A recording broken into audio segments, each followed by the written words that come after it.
Hey everyone, and welcome back. My name is Mackenzie, aka Astromac, and I'm a professional astrologer, and I'm here to talk all things astrology with you. Today, I want to bring things back to basics a little bit and kind of talk about the ABCs of astrology, being the signs, the planets, the houses, and the aspects. And it's a lot to take in for one video, so I'll probably be breaking this down into like 2 or 3 videos, depending on how long I keep talking today. These planets, signs, houses, and aspects are kind of like those basic building blocks of astrology that set the foundation. And so understanding the difference between all of these is going to be super important for your astrological journey. So whether you're a newcomer to astrology and just like a beginning, budding astrologer, or you've been studying astrology for many years at this point, hopefully this video can help you to strengthen your foundation and strengthen your understanding of these astrology ABCs that you can help, build something sturdy and long-lasting later down the line. Because again, these planet signs and houses and aspects, they're kind of those building blocks that set the foundation for your astrological journey to build on. So before we get any further, let's dive right in. So if you've ever pulled up your birth chart and you felt like overwhelmed or confused by all the symbols and the lines that are in the middle and all the other glyphs and everything going on, it's totally understandable, but I've got you and I'm gonna help kind of break things down in this video. So first things first, astrology is not like this party trick that you can pull out at parties and like try to impress your crush or whatever. It's an incredibly complex system that is a tool and a language, and it combines like astronomy and psychology, and it's a study of patterns, and it studies the correlation between the planetary movements up above and like those celestial objects and how it relates to our own like human experiences and the events that happen on Earth. And it's not something that has been like, made up for our own like human entertainment. It's something that has been studied and observed for thousands and thousands and thousands and thousands of years by humans. Actually, probably a lot longer than we're even aware of. It's an incredibly human thing to kind of like look up into the night sky and think about life and how it all relates, and it really does evoke these feelings of like awe and wonder and pondering. I remember being like a young kid and going outside at night and just looking up into the stars and looking at the moon and just kind of wondering what it all meant. And I think that's such a human thing again. Like we've been doing it for, since the beginning of mankind, really. And so even though astrology is not something that can be proven by the scientific method, there's still something to it. And we have these thousands and thousands and thousands of years of research and observation and, observing those correlations between things. And so the fact that astrology even works at all should be enough to justify it, and justify using it. Being an astrologer, I find myself having to defend astrology a lot to people who don't, understand what it is. And I've kind of reached a point in my own journey that like, if I have to kind of try to prove that astrology works to someone, that person maybe isn't for me. I'm an astrologer for the people who know that there's something to astrology and they know that it works without needing that scientific proof. The way it was explained to me is it's like gravity, it works whether you believe in it or not. And it's also just so interwoven into all parts of life. Like if you're an astrologer, you probably know that like you see astrology everywhere, and you see the astrology in everything, like in news events or in your friends' personal lives or in your own personal life, or just when you're out like running errands. Like astrology is in everything, and everything is astrology.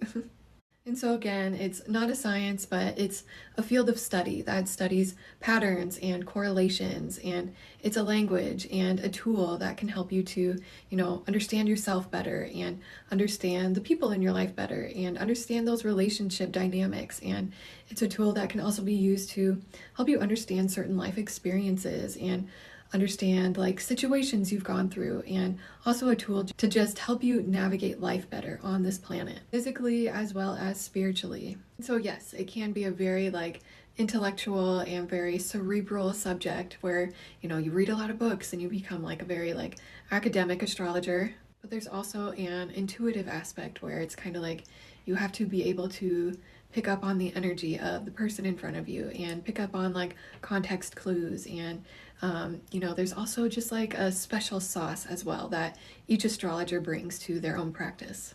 And like I said earlier, it's a language, and with language interpretation, there's kind of like a artistic element to that, where each astrologer has their own twist and their own lens through how they interpret astrology. But like with any language, like when we see a word, we know what it means in a different language, and that's kind of how astrology is with like a planet. A planet represents a bunch of different things, and each astrologer might twist it a little bit depending on their own practice and their own how they learned it, and their own interpretive lens through how they view different symbols and glyphs. So that's kind of like that artistic side of astrology, and that aspect where it's kind of like no two astrologers are going to look at a chart and interpret things the exact same way. There's going to be subtle differences here and there. Like there might be an overall theme that every astrologer agrees on, but how they interpret different meanings in the chart is the artistic, and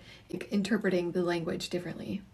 Because again, no two people have the exact same lens through how they view the world, and no two people have had the exact same experiences through how they interpret things. And so no two astrologers is going to have the exact same interpretation. So again, it's a study of patterns and those correlations, and that language can be used to interpret certain personality traits, or it can even be used to interpret relationship dynamics, like I said, or life events, or like the evolutionary unfoldment of your own life path, and interpreting what different life events might mean for you and what lessons you're meant to be learning. There's so many different uses for astrology that can be used to navigate life on this planet. And so because it does get so like big and broad and deep and complex, that's why it's so important to have such a solid foundation of these building blocks, or ABCs, or do-re-mis of astrology,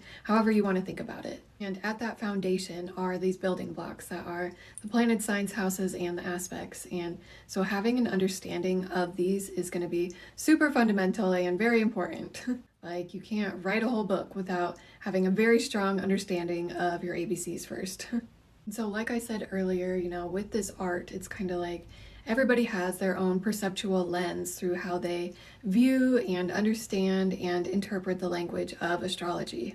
But even though it is an art, there's still rules and structures that every astrology student has to learn. And these structures lay the foundation for, further growth and development and interpretation later down the line. And these building blocks that lay that foundation are the planets, signs, houses, and the aspects. And before we kind of like dive deeper into, the difference between all of these things, and, the different planets and the different signs and the different houses, because there's a lot. But before we dive in, like real briefly, you can think of the planets as the what of astrology. They're kind of like these fundamental energies that each person expresses, and each planet has its own significations and what it represents. The way that helped me kind of understand it very early on was in the Astrologer's Handbook. They kind of described planets as actors in a play or in a movie, or however you want to think about it. And the signs are the how of astrology. How does a planet express itself?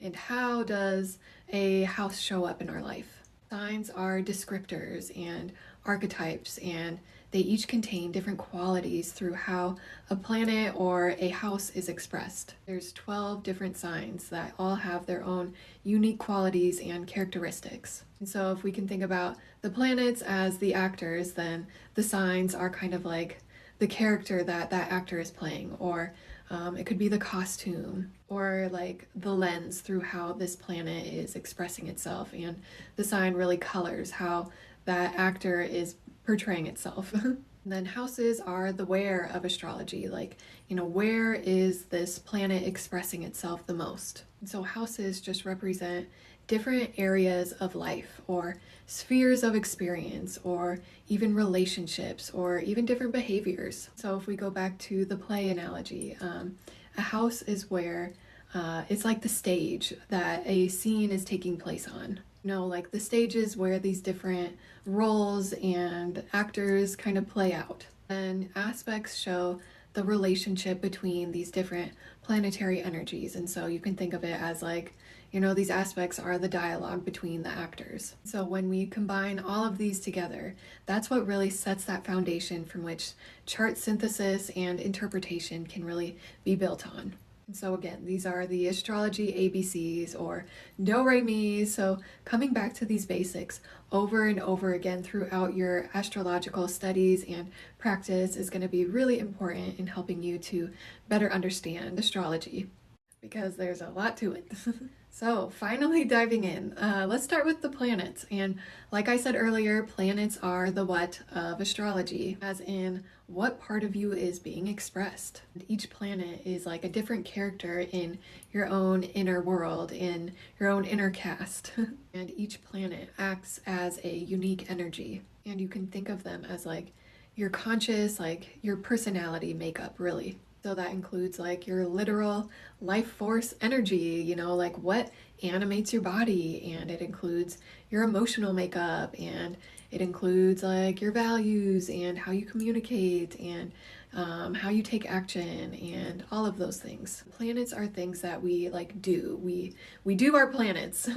And how we do our planets is described by the sign that our planet is in. So for the sake of this video, I'll probably be doing just a really quick and brief breakdown of each planet and what it represents in our lives, because I'd be here for like 10 hours if I was going into depth between, what all the planets and the signs and the houses are. But I might make it like a series later down the line where I do like a video all about the sun and a video all about the moon and so on and so on. So starting off with the inner planets being the sun, moon, Mercury, Venus, and Mars. And yes, astrologers know that the sun is not a planet, it's a star, and we know that the moon is also not a planet, but for the sake of astrology, that's just what we call them. They all get lumped together. So starting off with the sun. The sun is our star of our solar system, and it's what gives us life. And in our charts, it's also what gives us life. It's like that animating force that animates our physical body, and it's how we express life, basically.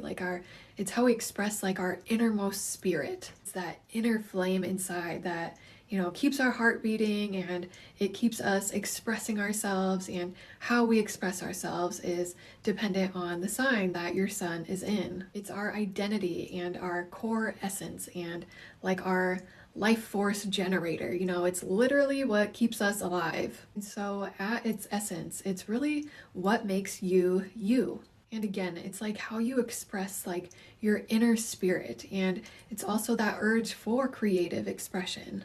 And don't tell me that you're not creative, because every single human is creative. Like we all, even just like how we do things is a creative act. Like how I'm making this video is a creative act, and how you make your coffee in the mornings, that's another creative act. Like, how you do that is described by your sun sign. So your sun, it's just like that raw you, really. And again, just think about like the astronomy side of it. Like our whole solar system revolves around the sun, and without the sun, no human would be here, and there would be no life on this planet. And so it's obviously a very important planet in our natal charts as well. I wouldn't go so far as to say it's like the most important, because honestly, all of the chart is important. So your sun is like your energy and that vitality and your constitution, and like it's like your essence, really. So again, it's how you animate your physical body and how you express your inner spirit, and how you do that again depends on the sign, and where you shine brightest depends on the house that your sun is in. And now moving on to the moon. I do think that the sun and moon are probably those planets that we're all most familiar with, because we can see the sun and we can also see the moon sometimes. And I think the fact that we can only see the moon sometimes kind of describes what the planet is and what it represents. The moon is our emotions and our like inner world, and it's that most like sensitive part of ourselves where, sometimes it's private, but, sometimes it's kind of like if you have a first house moon like me, you wear your heart on your sleeve. So the moon is how you express your emotions, and it's how you express your innermost feelings and your inner world. And how you do that is described by the sign that your moon sits in. Also, if you don't express your emotions and you try to like stuff them down or repress them, that's also an expression of your moon sign. So the moon is like our essential emotional needs that we need to feel safe and secure emotionally. And so it's also our emotional reactions because, it's kind of like our instincts, like our reflex almost. And it's our gut instincts as well. And so it can be described as intuition, but it really depends on a lot of other factors in our chart. So it can be how we kind of behave reflexively or almost unconsciously sometimes. And again, it's like our instincts and it's like our embodied way of being. And it's kind of like those things that we just do naturally without having been taught and without having to do like a whole lot of like conscious reflection.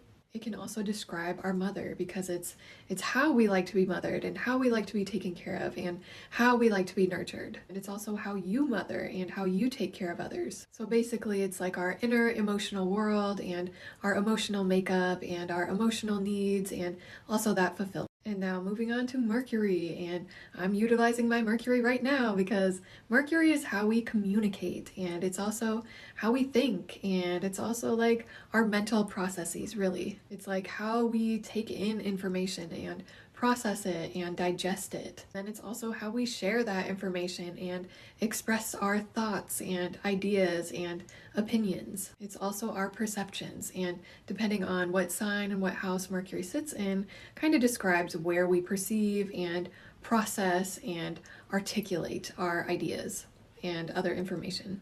And again, like whatever house it's sitting in tends to be an area of life that we think about a lot. And it just tends to be like an area of life where we're the most like mentally active and we're thinking a lot and, processing, analyzing, interpreting our surroundings. Mercury is the mind. It's like, that chitter chatter in our brain. And again, it's that planet of communication, but that doesn't mean that every single Mercury is going to be like a yapper or a chatter. Maybe your Mercury tends to be more of an observer or a listener like mine. I mean, just look at the glyph. It literally has antennas. And what do antennas do? They pick up on information. And so again, it's how we take in and interpret information, and that includes how we learn. Like, do you have a thirst for knowledge, or are you not very interested in certain subjects? Are you open-minded to different ways of thinking and different ideas, or are you more closed-minded? I think with Mercury though, like the most important word is perception. Because even if you are quiet, like your mind is still moving and you're still taking in information. And so it's our thinking style and how we process information and, like what we're picking up on and what we're paying attention to. And how we do these things is described by the sign and the house placement. And now moving on to Venus. And Venus is that planet of like love and beauty and relationships and relating and connecting with others. And it's also our values and the things that bring us pleasure. It's that function of self-esteem and self-worth and how we connect with others within relationships, and again the things that we desire and the things that bring our lives like more pleasure again. And the house where Venus sits tends to be the area of life where we seek those things, and the sign tends to be how we seek those things. And being that planet of love and relationships, it's kind of like that relationship that we have with ourselves. And so again, it's things like self-esteem and self-worth and self-love. And so if you're feeling like down on yourself or low in confidence, what you want to do is really kind of tend to your Venus, because Venus is what helps us with those feelings of feeling more confident in ourselves and those feelings of self-worth and honoring ourselves and feeling worthy. Venus is all about what we value and what we're drawn towards and what we attract and how we relate to others. It's kind of like, what do you bring to your relationships and what do you bring to your interactions and how do you show and express love? You can also show like your relational and social gifts that you have. Venus also shows our preferences and what we like and what we don't like, and like our taste in art and music and beauty and aesthetics, all of those are so subjective. Each person has their own taste in things that they like, and that is described by your Venus sign. And Venus shows those things that we want and need and desire, and again, it's our values, and it's also those things that bring our lives pleasure and, basically make life worth living and, make life that much sweeter. And again, it really tells you like those things that you value most. And you're usually pretty good at attracting those things that are described by the sign and house. Venus really acts like a magnet where it draws things to us, and it also works in reverse where you can repel those things as well. Venus is also where our natural style of relating comes out as well. Like if you have a Scorpio Venus, you probably relate intensely and you like to relate on a very deep level. And because it also has to do with our values and resources, part of our resources includes our relationship to money, and it's also our loving relationships because, all of those are very much our like fundamental needs as a human. Now, if you're curious about your Venus sign, I did make a video a while back about like my favorite thing about each of the Venus signs, so I'll link that here. And now moving on to the last of the personal planets, Mars. And Mars is that planet of action and drive, and it's how we assert our will and how we, assert ourselves and how we go after and pursue those things that we want most. And again, how we do this is described by the sign that our Mars is in. Like some Mars are definitely more quick and active and assertive in pursuing those things that they want, like if you're an Aries Mars. And it's really what motivates us to take action and assert ourselves and again, go after and get those things that we want. And it can also show like our anger and aggression and conflict and like that competitive edge that, you either have or you don't really have. So again, Mars is our drive, and it's that planet of action and our desire to really follow our will. And it's really like that willpower and that driving force. Like even just looking at the glyph, it's that circle of consciousness and then that arrow pointing upwards and outwards. And that arrow, it's like the asserting of our will, really. It's that drive and that initiating force and that desire to assert ourselves and take action. In some cases, not take action, that's also your Mars kind of being turned inward sometimes. And Mars is also like how we move. Like I'm utilizing my Mars right now by moving my body, and how we move is described by the sign that our Mars is sitting in. And Mars is also that planet of sexuality and our sexual drive. And so like how do you express yourself sexually? And a lot of times the house that Mars is sitting in tends to be the area of life where we're more willing to put ourselves out there and again assert our will. But again, like looking at that glyph, Mars is just that impulse to assert your own individuality and like your own ego, really. Like how do you assert your will and how do you assert your ego? And also how do you defend your ego, That's also described by your Mars sign. Like if someone's poking your buttons and pissing you off, like how do you defend yourself and how do you stand up for yourself? Because that's you utilizing your Mars. And how you do that is how your Mars is expressing. And now moving on to the tertiary planets. And these tertiary planets are also known as social planets, being Jupiter and Saturn. And so they don't so much shape like our inner world, like those inner planets do, but it's kind of like how are we shaped socially by like these external influences and like by society. So starting with Jupiter, and Jupiter is that planet of like growth and abundance and expansion and opportunities and optimism. And it's how we like seek meaning and how we want to grow and expand into the world around us. And so it's like, how do we want to make meaning of our experience? And so Jupiter is also like our beliefs, whether it's religious or spiritual or political, all kinds of beliefs are, associated with Jupiter. And so again, it's kind of this planet of like optimism and possibility and opportunities, and how we seek those out is described by the sign that Jupiter is sitting in. Like some people might explore more through ideas, or some people might explore more through like different belief systems, or some people might explore through relationships or travel or spirituality. It's all dependent on the sign. And usually the house where Jupiter sits tends to be a very like expansive area of life and a very expansive house.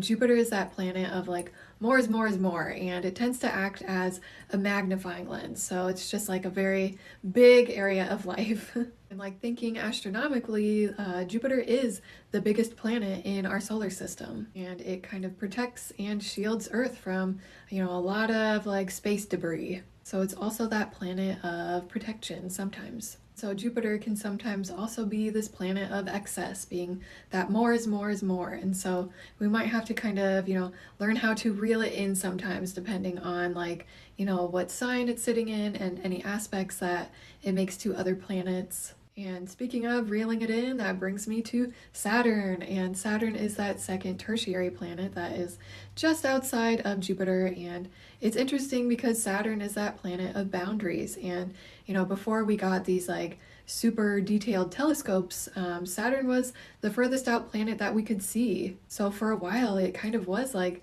the boundary of our solar system. But Saturn is that planet that's associated with discipline and responsibility and hard work and sometimes those hard life lessons. It's kind of like the opposite of Jupiter in some ways, where it's kind of like it wants boundaries and it wants structure and it wants limitations. It can sometimes feel like we are, being held back sometimes with Saturn, but what it's really doing is it's kind of like this master teacher where it's teaching us mastery. And mastery takes time and hard work and patience and diligence, and that's what Saturn teaches us. And so the house where Saturn's sitting, it might kind of feel like we have to face like these hard life lessons, or we might feel like we're being held back or limited, or it's like we're hitting a brick wall. But what we're really doing is learning to develop discipline in that area of life and develop this like long-term mastery that it just takes time. And so a lot of times we don't tend to like the house that Saturn's sitting in our natal chart, especially when we're younger. But, after we've kind of passed our Saturn return and learned our lessons and we've put in the hard work and again, we've just learned through those experiences, then that's when we tend to like grow into our Saturn house more and more. And we actually tend to get really good at those things as we grow older. It's a house that ages well. And actually Saturn is that planet of maturity. And so if you meet somebody who has like a strong Saturn in their chart, or they have a lot of Capricorn, which is, Capricorn's ruled by Saturn, but, they might be described as like old souls, or they like were super mature, young, and like, stuff like that. Sometimes with Saturn, it might feel like we're being tested a little bit, but what we're really learning is like the power of responsibility and discipline and patience. And all of these things just take a little bit longer. And now moving on to the outer planets. These are Uranus, Neptune, and Pluto. And, these are kind of like the generational planets that tend to define certain generations, because they're all slow moving and they're all kind of like these forces of change, really, these change agents. So starting with Uranus, and Uranus is a weird planet. It's really like how we resist norms and how we seek freedom and authenticity. And it's this planet of like liberation and innovation and like high level intuition. And it's like, with Uranus, it's like we're gonna do what we want to do, basically. And so being that planet of like inspiration and innovation and that high level intuition, it also brings awakenings. And sometimes that's sudden. It just happens in like a flash. I always think of a lightning bolt with Uranus. And because of that, it can be unpredictable. And actually, if you experience transits to your Uranus, sometimes it can bring like surprises or sudden changes. But the house where Uranus sits tends to be an area of life where it's like we go against the grain and we rebel a little bit. So it's associated with rebellion and originality and authenticity and, again, like liberation. And it's kind of like that area of life where it's like it shows our stroke of genius. Next, we have Neptune, that planet of dreams and imagination and spirituality and that feeling of like everything is beautiful and interconnected and fantastical and whimsical. It can be like where we idealize and kind of things just aren't seen as clearly. And that's why it can be like that planet of illusions and delusions and kind of like where we put on those rose tinted glasses and things become a little more blurry and romanticized, so we're not seeing things the most clear with Neptune. It's like that glamour magic where it's like, things aren't what they appear sometimes. And so the house where Neptune sits in your birth chart tends to be an area of life that's like softened and there's less boundaries. But it does tend to be an area of life where we're like tuned into either like our imagination or our intuition, or we just feel a little more like inspired, like the muse is sitting on our shoulder. So it tends to be an area of life that's just like a little more artistic and imaginative or spiritual. But it could also be an area of life where we kind of like dissociate a little bit and kind of like check out of reality. Or it could be like where we project fantasies or other people project fantasies onto us, and where we like long for something that is like, way off, a little delusional, or just like way unattainable. It's just like this dreamy, foggy, blurry planet that kind of like spiritualizes things and brings this feeling of like, we're all so deeply interconnected, and so yeah, it spiritualizes. And now finally we have reached Pluto, and Pluto is that planet of like intensity and transformation. And it's not just like these cute little transformations, it's like transformation from like a super deep like atomic level. Like think about the caterpillar going into the chrysalis and transforming into the butterfly. Like it transforms on a cellular level, and that's that Pluto transformation. And so it's associated with like alchemy and again that transformation process, and it brings depth of awareness to the area of life that it's in. It's also associated with power, and so that can bring like power struggles or like control issues as well. Like I know somebody with a 10th house Pluto, and they have a deep desire to control their reputation and how they're being viewed. But really, like, the house where Pluto sits tends to be an area of life where we feel like we're constantly being forced to, like, confront something deeper and, like, uncover hidden truths and uncover what's under that surface. And so it can be pretty intense, and it can even be obsessive. So, wherever Pluto sits doesn't tend to be like this light and super easy area of life. But it does bring a lot of depth, and it's an area of life where we are continually evolving and transforming over our life. Now, moving on to our second building blocks of our astrology ABCs, that would be the signs. And the signs of the zodiac, there's 12 of them. They each kind of explain the how of astrology, like how is a planet expressing itself, or how is this house showing up in our life. And the signs are like the archetypes, and they have a different vibe or like distinctive way of being. And so again, you can think about them as like the character that an actor is playing, or the costume, or the lens through how this planet expresses itself. And so each sign has these qualities and modes of being and different motivations on how they are, expressed. And I'll be moving through these really quickly because I've been talking for a long time, and I'm actually already in the middle of making a series all about the signs, so be sure to check that in my profile. And so starting with Aries, planets that are in Aries tend to show up boldly and passionately and fiery and independently, and just kind of like in an assertive way and like a me first way. And so that also describes the area of life that is ruled by Aries. And next we have Taurus. And so planets and houses that are ruled by Taurus tend to show up in a grounded way or deliberate way, or they show up sensually, and because Taurus is associated with the five senses. And planets expressed through Taurus tend to be motivated by this desire for comfort and security. And next we have Gemini, and planets that are expressed through this lens of Gemini tend to be expressed like through this lens of curiosity and this desire for communication. And they also have a lot of like changeability, and there's a very like adaptable quality to them as well, where they're able to adapt to different environments with ease. And next we have Cancer, and so planets that are expressed through the sign of Cancer tend to show up emotionally or sensitively, or they have this like motivation to belong, and they could also be like more moody planets or show up in a more caring way.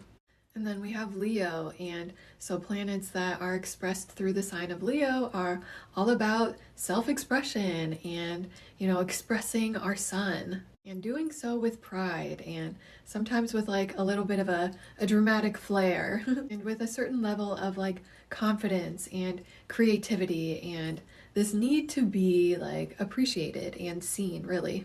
And then we have Virgo. So planets that are expressed through the sign of Virgo show up with like this precision and in a very like analytical way and very much like an attention to detail. Like Virgo is really focused on like the minute, like the small things. And like, sometimes this area of life where we have Virgo tends to be where we like to be more organized, or, planets expressed through Virgo tend to be like, motivated by organization. But it's just like this practical problem-solving sign, really. They like to be of service and they like to be like useful, really. And then we have Libra, and so planets that are expressed through the sign of Libra like to bring balance. And so these planets tend to be like the mediators, and they might find themselves weighing and measuring, trying to find the balance. And that's why Libra is associated with like social justice, and it's the judge, it usually has that final say. Because this planet is wanting things to be fair and just, and it also wants harmony, and that's why Libra is often associated with like beauty and aesthetics. Above all, I feel like, Libra, planets expressed through Libra, they're all about trying to find that balance. Then we have Scorpio, and planets that are expressed through the sign of Scorpio show up with depth and intensity and this desire to uncover what's under the surface and uncover truths and, dig deep. That's why Scorpio is like the occult, and it's those things that are hidden, and it can be taboo stuff, but it is a water sign, so it's like emotional intensity, really. And then we have Sagittarius, and Sagittarius, it's that sign that's associated with expansiveness, and it's like planets expressed through Sagittarius show up with enthusiasm and this desire to like seek out the truth. Like these are the truth seekers. And just this desire to like seek out meaning and grow and learn from experience. And then we have Capricorn, and so planets that are expressed through the sign of Capricorn show up in a more like structured and disciplined way, and taking the more like responsible and more mature approach to your like long-term goals. If you have planets in Capricorn, they're expressed ambitiously. And then we have Aquarius, and so planets that are expressed through Aquarius tend to show up in like a very visionary or like cerebral, almost like very intuitive way, because Aquarius is the sign of the humanitarian, it's the water bearer as well. But it's kind of like with Aquarius, there's a certain level of emotional detachment, and, planets expressed through Aquarius are able to kind of zoom out and take a more like objective view that kind of like step out and take a more like outsider's view. But planets in Aquarius tend to, challenge the norms as well, and they like to innovate and progress humanity. And then lastly, we have Pisces. Pisces the fish. And so planets expressed through Pisces tend to show up with like this desire to dissolve boundaries and become one and like merge. And so, the house where we have Pisces tends to show up more fluidly or intuitively and just like this openness to the unknown. And sometimes it does this like idealistically or in an escapist way, but it can also do it like very intuitively and imaginatively. And it really like spiritualizes the planet or the house that this sign is expressing itself through.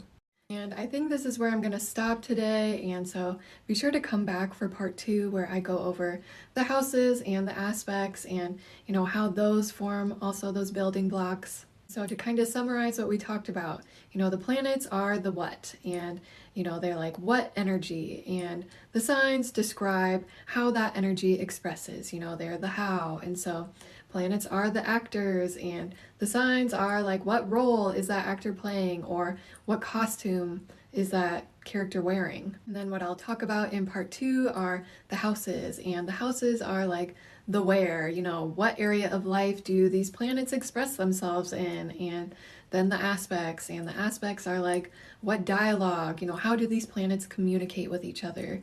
Do they do so in a easy way, or do they kind of butt heads, And then all of these work together to form those basic, the ABCs of astrology. And, they're those building blocks that form that really sturdy foundation from which chart interpretation and synthesis can really be built from. And all of these really work together to tell the full story of you and your chart. And so if you've ever read like those cookbook astrology books, which, there's nothing wrong with those, but if you've read like some of your placements in there and you don't really like resonate with it, or you're kind of like, yeah, I guess, it's because there's a lot that goes into chart synthesis. And, these are just the basic building blocks from which we can, build on and interpret from there. And so again, be sure to keep your eyes out for part 2 of this. And also I've been working on an Astrology 101 ebook, so it'll go along with these videos pretty nicely, I think. So keep your eyes out for that as well. And so if you found this video helpful at all, or if you learned anything, be sure to give it a like and subscribe and share with your friends that are also interested in learning astrology, because that would really help me out. And then be sure to like comment down below which planet you're most interested in, or what you found most interesting from this video, because I would love to know. And yeah, be sure to follow along for more astrology deep dives. And yeah, I think that's all I've got for now. So until next time, love you, bye!